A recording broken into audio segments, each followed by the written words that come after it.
வீட்டில் குடமிளகாய் இருக்கா அப்படின்னா இந்த மாதிரி ஒரு சிக்கன் வந்து செஞ்சு பாருங்க. ரொம்ப ஜூஸியாக ரொம்ப டேஸ்டியாக வந்துட்டு இருக்கும். சிக்கனையும் குடமிளகாயும் வச்சுட்டு ஒரு பேப்ரிகா சிக்கன் எப்படி செய்யறதுன்னு பார்க்கலாமா? அதுக்கு ஒரு பேன்ல ஒரு டேபிள் ஸ்பூன் ஆயில், 8 பல்லு பூண்டு, half capsicum, red chilli add பண்ணியிருக்கேன். இது ஆப்ஷனல் தான்.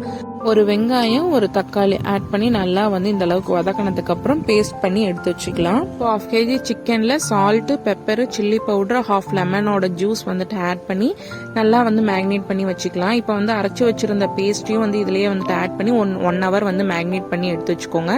வந்து கிரில் பண்ணி எடுத்துக்கிறேன். கிரில் இல்லை அப்படின்னா பேன்ல கூட ஃப்ரை பண்ணி எடுத்துக்கலாம். பேன்ல 1 டேபிள் ஸ்பூன் பட்டர், அரைச்சி வச்சிருந்த பேஸ்ட் வந்து மீதியா இருக்கிறத வந்து ஆட் பண்ணிக்கலாம். நல்லா பேஸ்ட் வந்து இந்த அளவுக்கு கொதிச்சதுக்கு அப்புறம் நம்ம கிரில் பண்ணி வச்சிருந்த சிக்கனை வந்து ஆட் பண்ணி இப்போ ஒரு 5 நிமிஷம் விட்டோம் அப்படின்னா சிக்கனோட அந்த கிரேவி நல்லா கோட் ஆயிடும். ரொம்ப ஜூஸியா ரொம்ப டேஸ்டியா பேப்ரிகா சிக்கன் வந்து ரெடி. ட்ரை பண்ணி பாருங்க. Happy cooking, happy eating.